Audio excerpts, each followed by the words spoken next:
बिस्मिल्लाहिर्रहमानिर्रहीम। अस्सलामुअलैकुम। उम्मीद है आप सब खैरियत से होंगे। आज हमने सबक शहरी दिफा की मश्क का जायज़ा लेना है। उम्मीद है तमाम तलबा व तालिबात ने सबक की पढ़ाई कर ली होगी।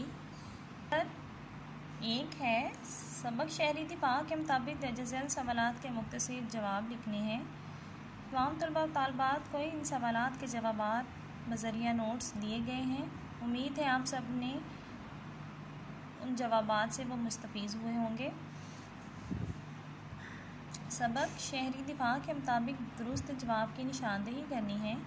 शहर में बम धमाका हुआ था, बड़ी मार्केट में, बड़ी सड़क पर, बड़ी मस्जिद में, बड़ी मंडी में, बड़ी मार्केट में। हामिद के अब्बा जान शहर के बड़े अस्पताल में थे। डॉक्टर, मरीज़, डिस्पेंसर, चौकीदार डॉक्टर थे। इब्तदाई तिब्बी इमदाद की तरबियत देने के लिए हुकूमत ने महकमा कायम कर रखा है शहरी दिफा का। दूसरे रोज़ हामिद के अब्बा जान से मुलाकात हुई थी शाम की चाय पर। डूबने वाले के जिस्म से पानी निकाला जाता है उल्टा लिटा कर। मरहम पट्टी के सामान और एमरजेंसी अद्वियात वाले बॉक्स को कहा जाता है फर्स्ट एड बॉक्स। सवाल नंबर 3 है, दर्ज झैल अल्फाज को अलिफ बाय तरतीब देके इनके मानी लुगत से लिखने हैं। अलिफ बाय तरतीब में आप अलिफ बे की तरतीब को मद्देनज़र रखते हुए इसको लिखेंगे। तो सबसे पहले हम अलिफ एहतमाम लिखेंगे, उसके बाद हम आगाह लिखेंगे, फिर देखते जाइए हम उसके बाद हादसा, फिर दुश्वारी, हादसे के बाद खुशहाल आएगा, फिर दुश्वारी, फिर आएगा गामज़न। अलिफ बाय तरतीब में आप हरूफ तहज्जी की तरतीब को मद्देनज़र रखते हुए इन अल्फाज को तरतीब देंगे। इनके मानी भी लिखने हैं गामज़न, जानिब, रवां, खुशहाल, आसूदा, इवज़, बदले, आगाह, ख़बरदार करना, एहतमाम, बंदोबस्त करना, हादसा, सानिया, दुश्वारी, मुश्किल। सवाल नंबर 4 है, दर्ज झैल अल्फाज के मुतज़ाद लिखने हैं। ज़ालिम, मज़लूम, दुश्मन, दोस्त, तरक्की, तनज़्ज़ुली, खुशहाल, बदहाल, आइंदा, गुज़िश्ता, आगाह, बेखबर। सवाल नंबर 5, दर्ज झैल अल्फाज को जुमलों में इस तरह लिखें कि इनका मफ़हूम वाज़ेह हो जाए। तमाम तलबा इन अल्फाज को जुमलों में इस्तेमाल करें और उनको याद भी करें। सवाल नंबर 7 को देखते हैं। सबक के मतन के मुताबिक मुनासिब लफ्ज़ की मदद से खाली जगह पूर करनी है। फ़ोन की घंटी बजी और हामिद ने डैश कर फ़ोन उठाया, लपक कर फ़ोन उठाया। धमाका करने वाले किस कदर डैश लोग हैं, जालिम लोग हैं।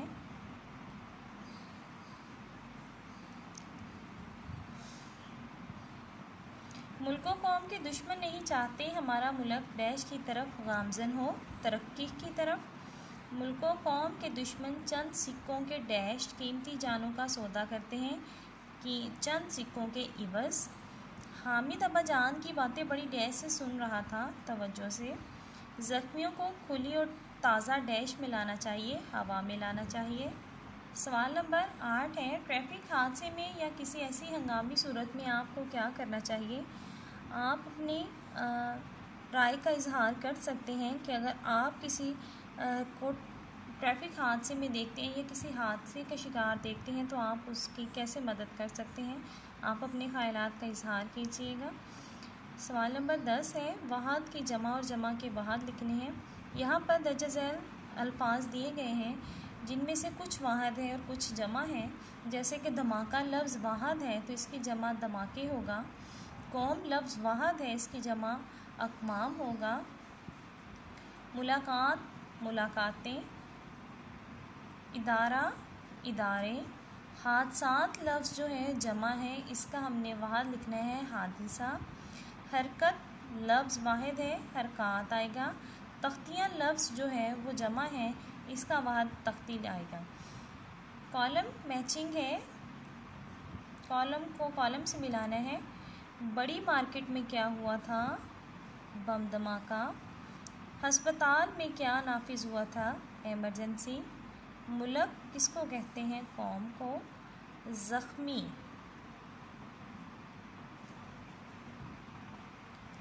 ज़ख्मी मरहम पट्टी।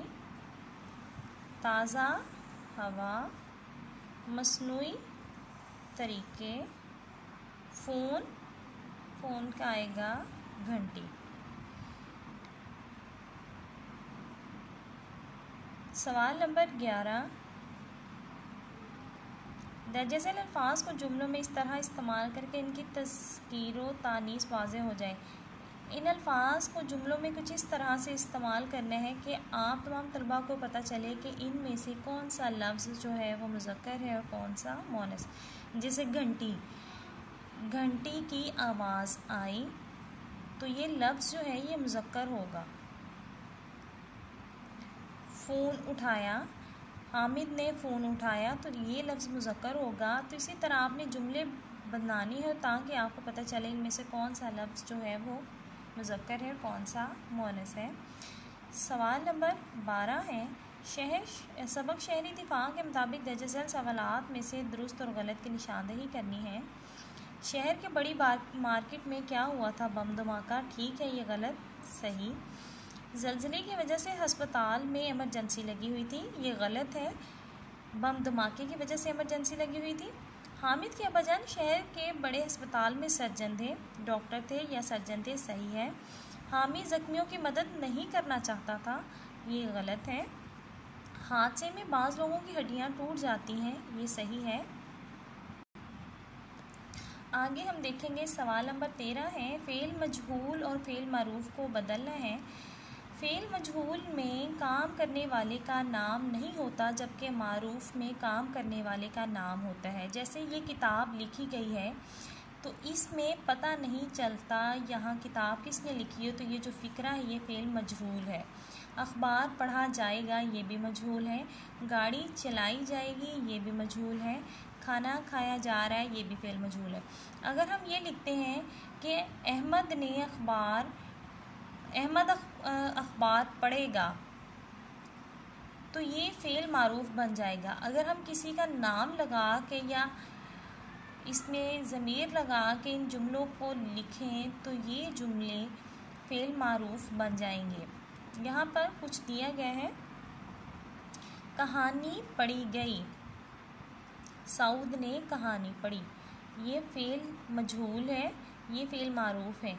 गाड़ी चलाई जाती है, असगर गाड़ी चलाता है। तनख्वाह में इजाफ़ा किया जाएगा, हुकूमत तनख्वाह में इजाफ़ा करेगी। घर बनाया जाएगा, जमील घर बनाएगा। चावल ख़रीदे जाते हैं, सहेल और तारिक चावल ख़रीदते हैं। तो ये जो नाम हैं जिनमें, तो ये फ़ेल मारूफ़ बन जाते हैं और जिन जुमलों में नाम नहीं होता, काम करने वाले का पता नहीं चलता, वो फ़ेल मजहूल होते हैं। आगे देखिएगा, तजनीस मानवी में इम्तियाज़ करना है आपने। कुछ अल्फाज ऐसे होते हैं जिनका फ़र्क पता चलता है, जैसे अर्ज़, बादशाह ने अर्ज़ की, बादशाह ने वज़ीर से अर्ज़ की, या इस कपड़े का अर्ज़ कितना है, वहाँ मतलब पता चलता है इन दो लफ्ज़ों का। लेकिन कुछ अल्फाज ऐसे होते हैं जिनका मतलब नहीं पता चलता। जब किसी जुमले में दो या दो से ज़्यादा अल्फाज इस तरह के इस्तेमाल हो कि लिखने वाले इनकी शक्ल और पढ़ने में इनकी आवाज़ एक जैसी हो मगर इनके मानी एक दूसरे से मुख्तलिफ हों, तो इसको तजनीस मानवी कहा जाता है। देखिएगा यहाँ पे सोना और ये वाला सोना, एक सोना नींद वाला है, दूसरा सोना कीमती धात है। दूध से खोया बनता है। आपने क्या खोया? एक खोया जो है वो है जो दूध से बनता है और दूसरा खोया किसी को खो देना या भूल जाना, कुछ इस मानों में आ जाता है, ज़ाया करने के। तो यहाँ पे ये जो अल्फाज हैं ये तजनीस मानवी में इस्तेमाल होते हैं। बहुत सारे लफ्ज़ पढ़ते हैं, कान या कान, एक कान दूसरा हमारे जिस्म का अज़ा है, दूसरा कान एक ऐसी जगह जहाँ से नमक निकलता है, ख्योड़ा में है।